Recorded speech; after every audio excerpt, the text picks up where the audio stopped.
Da vi på EVS 35 i Lillestrøm utenfor Oslo, og her det veldig mange kunnskapsrike mennesker. Vi vært så heldige at vi har et intervju med Auke Hoekstra, som en ekspert på e-mobilitet og livsløpsanalyse fra Eindhoven University of Technology.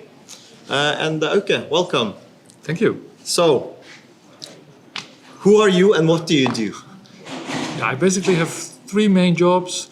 One is leading a large research initiative that basically sees how we can get ourselves off fossil fuels.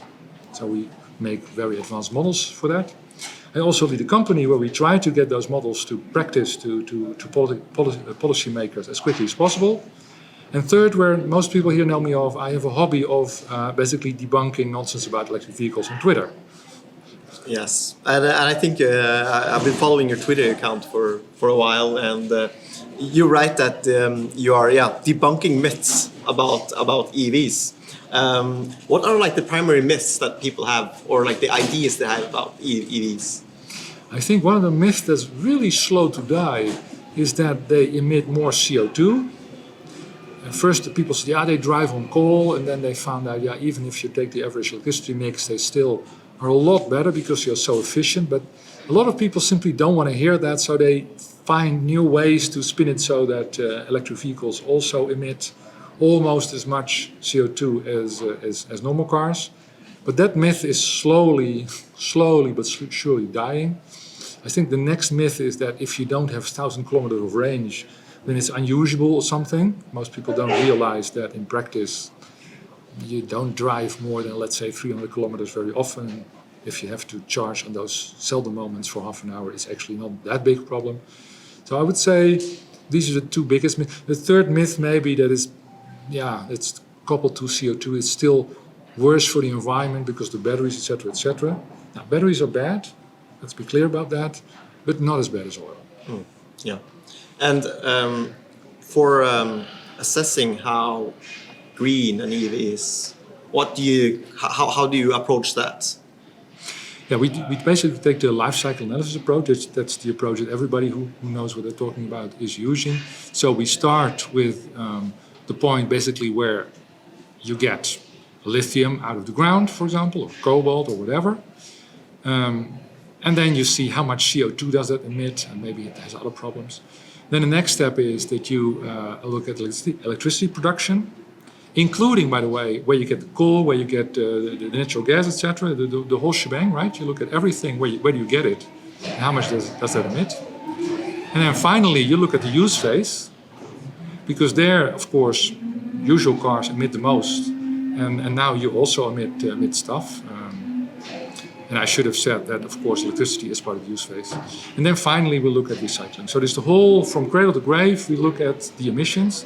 And then we compare, we do the same exercise for gasoline cars or diesel cars. And then right at this moment, in most of Europe, of course Norway is much better, but most of Europe, I would say electric vehicles emit about 1/3 over their lifetime of normal cars. And in Norway, of course, with all your hydro, it's much less. It's like 10% or 15% or something of a normal car. And what most people forget, by the way, is that as we mine materials using renewable energy, which is increasingly happening, for example, lithium is now mainly coming from Australia. And Australia is a place where they love their solar panels. Well, half of them love their coal. The other half loves their solar panels, and mines for lithium love their solar panels because that, of course, sounds good for a battery manufacturer who can say, hey, look how I produce my lithium from my batteries. So we will see in the future, I think, that electric vehicles emit basically nothing. So you talked about it, about the myths when you say that, well, EVs aren't greener after all. That was one of the myths you mentioned. Yeah. Because there are some LCAs that say that, well, EVs aren't that, they compare it to an old Mercedes compact car or something. How do they manage to get the results showing that EVs aren't as green as people say they are? Yeah, I've basically wrote a scientific manual for that, an article in Joule. Now, let me see if I can remember the six sins that most people use. The first is exaggerating the battery production. A lot of people take battery production from very small factories from very long ago who did very inefficiently. And then that emits a lot of CO2, but modern factories emit a lot less CO2 than in the past. The second one, I think, is assuming that, I think I'm not going to get to 6, but one is very important is that assuming that diesel or gasoline basically drops out of thin air. So people look at the brochure, look at the emissions there and say, well, that's it then, right? It says they're right there. Emits 100 grams per kilometer or something. So they're not taking into question the production? Exactly, okay. Because if they would do that, then it would increase by 25 or 30%. And we had a big problem in the past, and we still have that, where in Europe the tests are basically very skewed. The manufacturers pay for their own tests. So they hire the tester that gives them nice results, basically. And in America they have really independent tester, the EPA. But here you, on average, see that about 20 or 30% or something more emissions in real life than in the tests. So that really makes a big difference between what's in the brochure and what real emissions are. And then what most people forget, well, I'm not getting to 6, but I'm getting closer. One thing that a lot of people forget, but now most people don't anymore, is that you have to look at the emissions over the lifetime, because that's how LCA works. And electric vehicles that you start driving are probably going to be more polluting than when they stop driving, because the electricity mix is not getting more emitting, electricity mix is getting greener. In Norway it stays the same, more or less, because all is hydro, but in the rest of Europe there's a really big cleaning of the whole electricity production going on. So you have to take the average, more or less, over the lifetime. And if you do all these things, if you do them right, then every scientist who basically follows these principles, which is just being thorough, agrees with me. Now, it's really not a matter of opinion very much anymore. It's not so much assumptions being different or something. It's just leaving out stuff mostly. I mean, we are a consumer organization, and we work very hard to reach out to consumers, telling them what you're talking about now. Do you have any how can we do that? How can we manage to make them listen to the right LCAs, not the non-thorough ones, which are being paid by car manufacturers who might or might not be interested in the green shift? Yes. And by the way, there's even some car manufacturers who are interested in the green shift, but just being extremely conservative. For example, Volvo and Polestar, they are being extremely conservative in their assumptions often, partly because they don't want to sort of greenwash their electric vehicles. But of course, it can have a sort of a bad effect that then Aston Martin is using their comparisons to say, hey, look, gasoline cars aren't so bad after all. Yeah. So it sort of backfires. Now, my tip, sorry to be self-serving or something, but no, I'm not, because I'm not getting paid for this.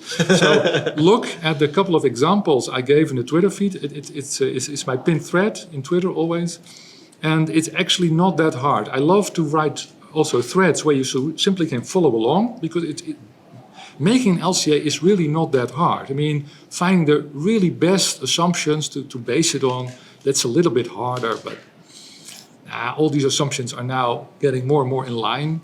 So if you understand the process a little bit, you can do it yourself.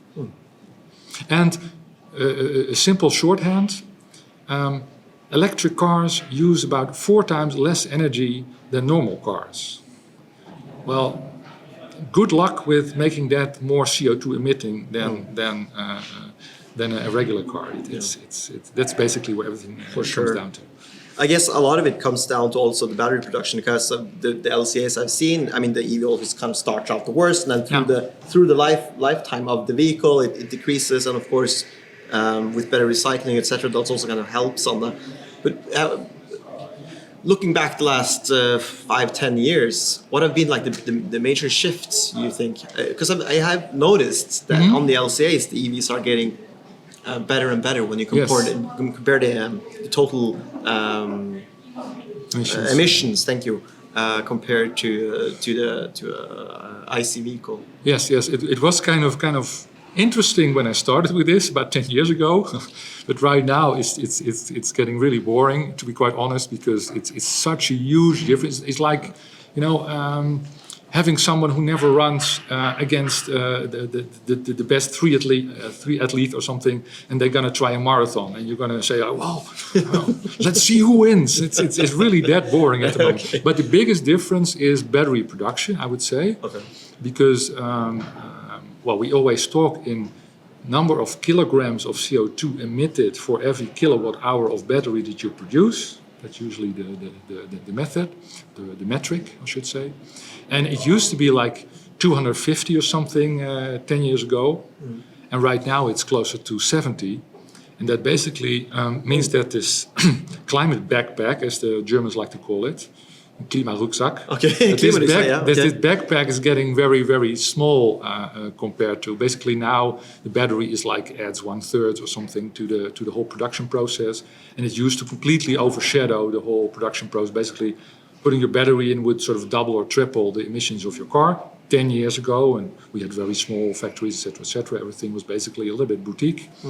Right now, with the big gigafactories, difference is, it's much smaller. By the way, nice thing to know, a lot of people say, when it's from China, it still emits a lot. But actually, most of it has to do with making the factories more efficient. So the new gigafactories simply emit a lot less, even when they are in China. Okay, running on coal. Coal. Okay. But anyway, just to sum up, you said the amount of CO2 per kilowatt hour has decreased from 240 to 70, you said? Yeah, in 10 years or less? Yes. Oh, yeah, that's... And it's still decreasing. Yeah. Although at the moment you really have to look at mining. Because basically it used to be that the production in factory of the cells was the big problem. That sort of disappeared. Well, it's still there, of course, and it makes a difference, but it is disappearing. Now the big difference is, how do we get the nickel, manganese, cobalt, aluminum, whatever you're using it. So we really have to focus now on mining, I would say. This is the next holy Are you then grail. talking about the pollution of the mining process, or just in general the lack of minerals? No, I'm talking about the CO2 emissions, of the production. Okay. And of course, there's other stuff in mining that's also super important. For example, the CO2 emissions when you produce something in what used to be a beautiful biodiverse habitat are the same as, more or less the same, as the CO2 emissions when you do it in the desert or industrial wasteland or something. But of course, it would be nice if you sort of focused on the industrial wastelands, Yeah. And also, there's a lot of processes. For example, lithium, you could also get it from brine, which is basically something that you could get while you're doing geothermal, which is a beautiful process. Not clear how we can scale it up yet, but that would be really nice. Or you can even get it from the sea, for example. A lot of lithium is about 5,000 times more lithium in the sea than on land, and there's enough on land for, I think, 10 billion cars or something, so really a lot. But that would be almost non-polluting. Yeah. And also, I just saw some numbers about the recycling. They said they could use 90% of the materials. Yes. Do you have any thoughts on, I don't know, the way things are moving forward, considering recycling and reusage? I mean, Mercedes-Benz were recently talking about closing the loop. Thanks for that question, because of course, it's super important. Actually, for CO2 emissions, it doesn't matter that much, because of course you also need a lot of energy to do. You often also need a lot of energy for recycling, but that is going to go to zero anyway, right? So, but for closing the loop, for basically not causing too much damage to the earth, recycling is super important, and that's why I'm sounding too positive here maybe, but I'm really happy that in a laboratory, over 95% of efficient at recycling, so they can reuse over 95% of the material in the laboratory. And for example, I always like to give this example, the first CTO of Tesla, Strauss, JB, not Joseph, no. Anyway, he started his own recycling company because he said, well, basically Tesla is doing fine now. Next big step is recycling, and I think it's going to have a really good business case. I mean, recycling small batteries is hard, but recycling big batteries is much easier. It's big business. You can make a process for those big boys because you get a lot in one go, right? You know what you're getting. And I saw, I don't know if these numbers are still correct, but I saw somewhere that half of the production cost of a vehicle is the battery. Well, if you look at the material cost of the battery for an EV. That could be about right. Yeah. It depends very much on the segment you're in, etc. Because of course, but especially when you get to the cheaper segment, that could definitely be true. I just was thinking that's probably a strong incentive to recycle the battery if it's that expensive still, even though the cost I've read have been decreasing for. Yes, but and sort of the cost decrease is stabilizing of the materials, at least is stabilizing. So they're using less and less materials, I should say, which sort of reduces the cost, and they're doing the production much more efficiently, which reduces the cost. But now they come to a moment where basically the materials sort of determine the price, and if you can reuse those materials and do it efficiently, I think that's the next big thing in bringing battery costs down. Yeah. Interesting. I have a few questions more about, like, I was perhaps more like policy-wise, and you said that you do work with policy a bit as well, right? Recommendation for that. So I mean, in Norway we have this: you're exempt from the validated tax, etc. I'm sure you know some of our incentives. What do you think in the EU going forward? Should there be like some policies? How do we accelerate the shift to greener vehicles in Europe? Yeah, I think the sort of the massive cost redirection that has been used in Norway is politically very difficult in the rest of Europe. You've really done it massively. By the way, it doesn't cost money for everybody who's confused. It just shifts money from people who drive in the polluting vehicle to people who drive in a non-polluting vehicle. I mean, for Norway as a whole, it doesn't cost money. It just makes one alternative much more enticing. But I think in terms of policy, there's limited sort of eagerness to go that way. But I think, interoperability and charging is one of the most important things. It's kind of boring because for the market, there's not a lot of money involved, basically. But for consumers, it's really important. They can drive everywhere and simply charge. You know, it's a sort of a freedom that we want with a car. That can be a real hassle at the moment. Because you need so many cards everywhere to charge. Not in Norway, where it's free, by the way, in many cases, which is really nice. That's the easiest way to pay for. Right? I think it's also really important going forward, as the vehicles get cheaper, to make sure that the minerals are in place. It sounds kind of strange because you always expect me to say things like, yeah, we need money for this, money for that, but actually it's less and less the case. We don't need money anymore. They're going to be much cheaper. They're also, in most countries, their TCO is already, total cost of ownership is already a little bit lower or much lower if you drive a lot than a normal car. The price in the showroom will be lower.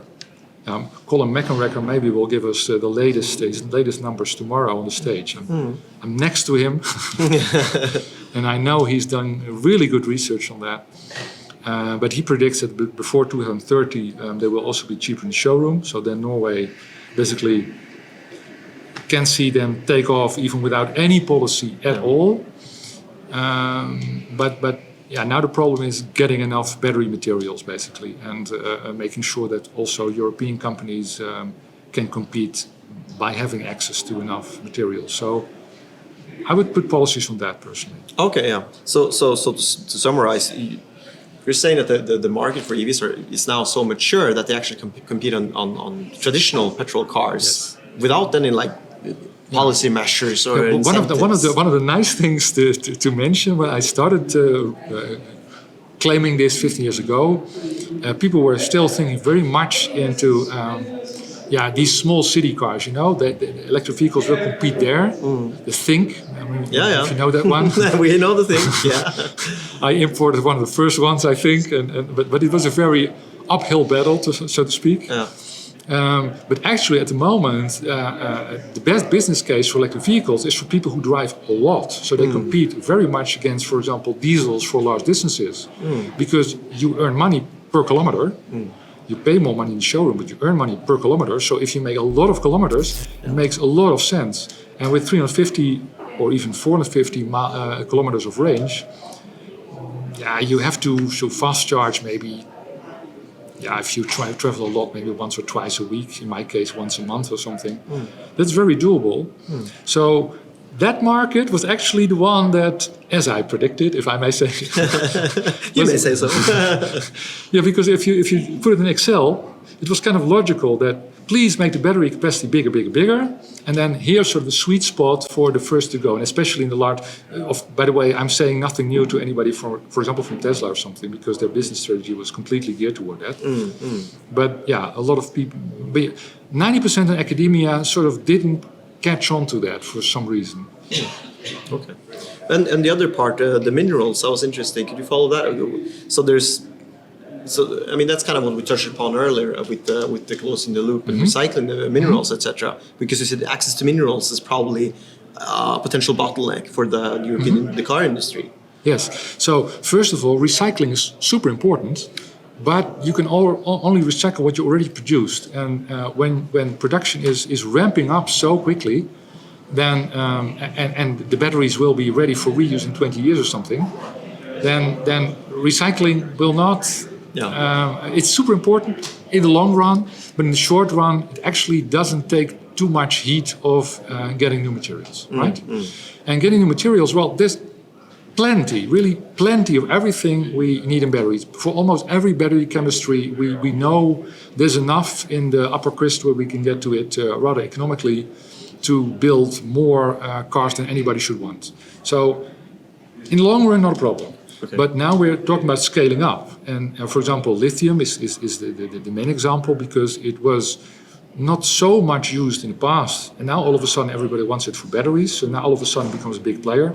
Nickel, which was used a lot in the past, but is used a lot in batteries, that sort of stuff. And to be quite honest, I think the mining industry is a very old-fashioned industry, and also very much a bust-boom industry, which is still sort of on the fence on whether they should invest in more lithium mining, for example, and should invest in more nickel mining. So I really think that governments should take some initiative here and say, we're going to make a certain future happen. Also because as you push those, let's say, miners to start new mines, as a policymaker, you put incentives in place to make that happen. You can also steer where it happens. And it's for example, the place in Congo where you read a lot about child labor in Congo, right?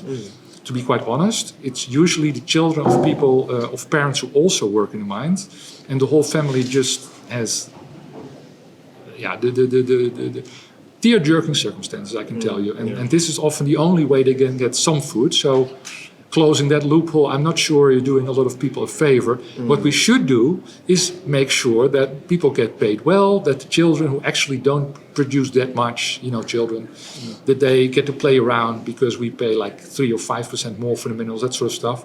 And as you incentivize more mines, you can also steer on that. You can say, I'll give you money if you open a lithium plant. We'll make it up to you if it doesn't work out, and if it does work out, hey, it will be free for us, right? That's a sort of incentivizing that I think would be very useful.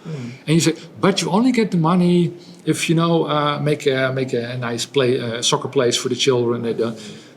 It's very easy to get people to cooperate at the moment you're about to hand them money. Yeah, it's much harder to get them to cooperate when they're sort of trying to run a business and they see you as a threat for that. Yeah. Sure. Zero emitting vehicles, that's the aim, right? Are there other technologies you find interesting, and not only for the personal car, but for in general transportation? I mean, heavy duty trucks, long distance buses, etc. I mean, hydrogen, other technologies, or is electrification the way to go? What's your opinion on this?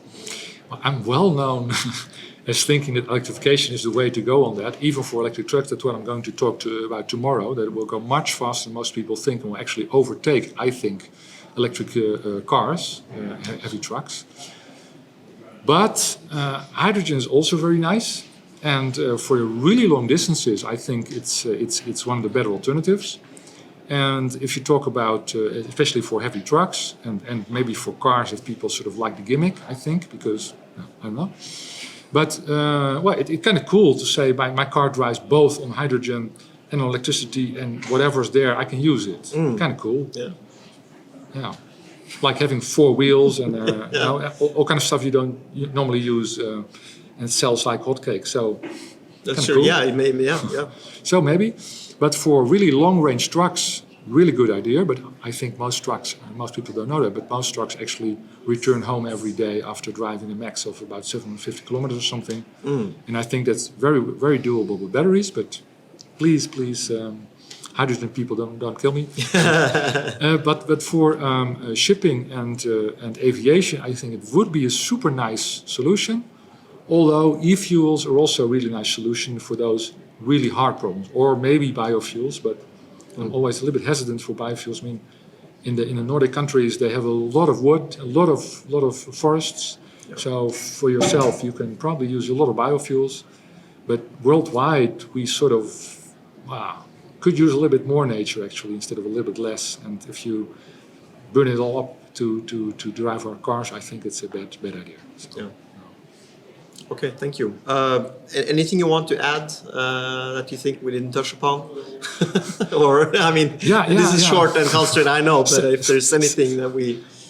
Listen to the old Aha songs when they celebrate the electric vehicle. I love that, but I found out that even then you were ahead of the curve, well, at least in popular culture. And I would say now, please keep showing the rest of the world that electric vehicles are the way to go.